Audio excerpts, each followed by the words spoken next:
These children, now grown up, are speaking out about an institution they believe to this day is failing to protect young people from predatory paedophiles and to learn from mistakes of the past. Emily, who doesn't want to be identified, was sexually abused from the age of 4 by a ministerial servant of the Jehovah's Witnesses in Loughborough.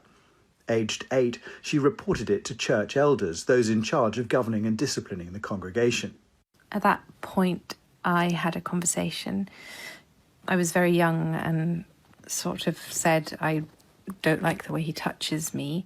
What followed was a series of failings that allowed him to continue sexually abusing children for years to come, which victims say is a larger cultural problem within the organisation.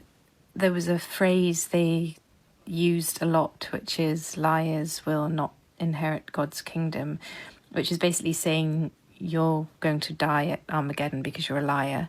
Speaking about Jehovah became a wonderful joy.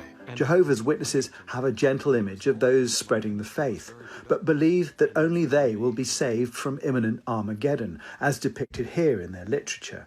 There's a mistrust of non-believers, and it's one of the reasons why serious allegations such as child abuse often aren't taken to the police, but instead handled internally. They had a similar kind of meeting with him about it all, and unbeknownst to me, he actually admitted it to them. And then after that, they continued to tell me that I'd misunderstood it. There was no kind of reprimand for him. I still had to interact with him. I actually got told off for not sitting on his knee. The abuser, Peter Stewart, repented and said there were no other victims, when in fact there were at least 4 others, including 2 sisters, who were speaking out together for the first time.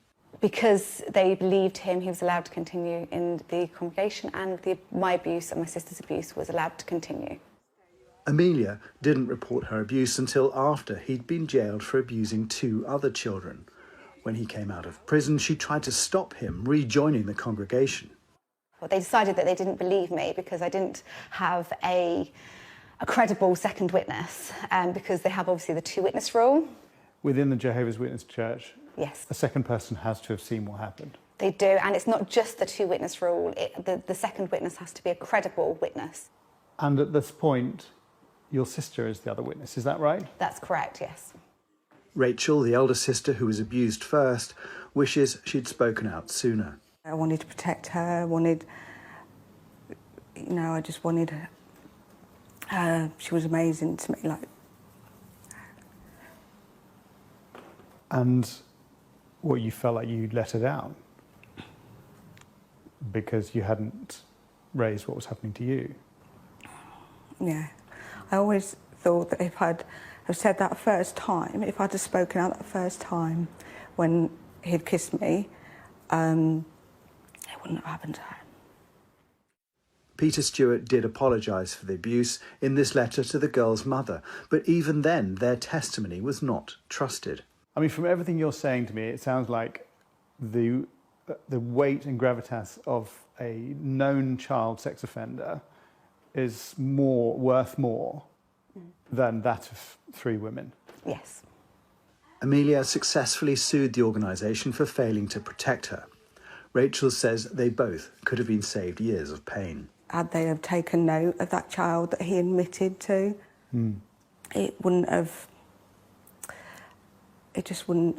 I could have had a few years as a child. There are 130,000 Jehovah's Witness members in England and Wales, with a large central office campus in Essex and 8.6 million members worldwide. If elders receive a complaint about child abuse, they will contact the head office here in Chelmsford, and they will consult their legal department as well as this handbook, Shepherd the Flock of God. Only elders can open it, and they are all men with no external child protection training. So what does the book tell them? Well, it reinforces much of what we've already heard.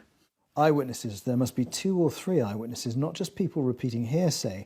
No action can be taken if there's only 1 witness. What's missing is any urgent action to protect child welfare. You're not encouraged to go to outside agencies. You won't be criticised for going to the police, but you're not actively told to do so. And if there isn't a second witness, well, it seems that's where the matter ends. Jehovah's Witnesses say the two-witness rule only relates to whether or not the accused should potentially be expelled from the religion, rather than whether they should be reported to the police. However, the book suggests allegations are sealed and kept in a confidential file. One former Jehovah's Witness elder who left the religion because of the way it deals with child abuse believes the police should be demanding access to those records. If it was, say, a gym franchise, or if it was, say, a public school, and they were keeping records on teachers or gym members or gym instructors about these individuals being predators and not passing these on to the police, these institutions would be all over our front pages, I like to think. In 2016, Australian Royal Commission investigators did obtain files that Jehovah's Witnesses kept on allegations of child abuse there.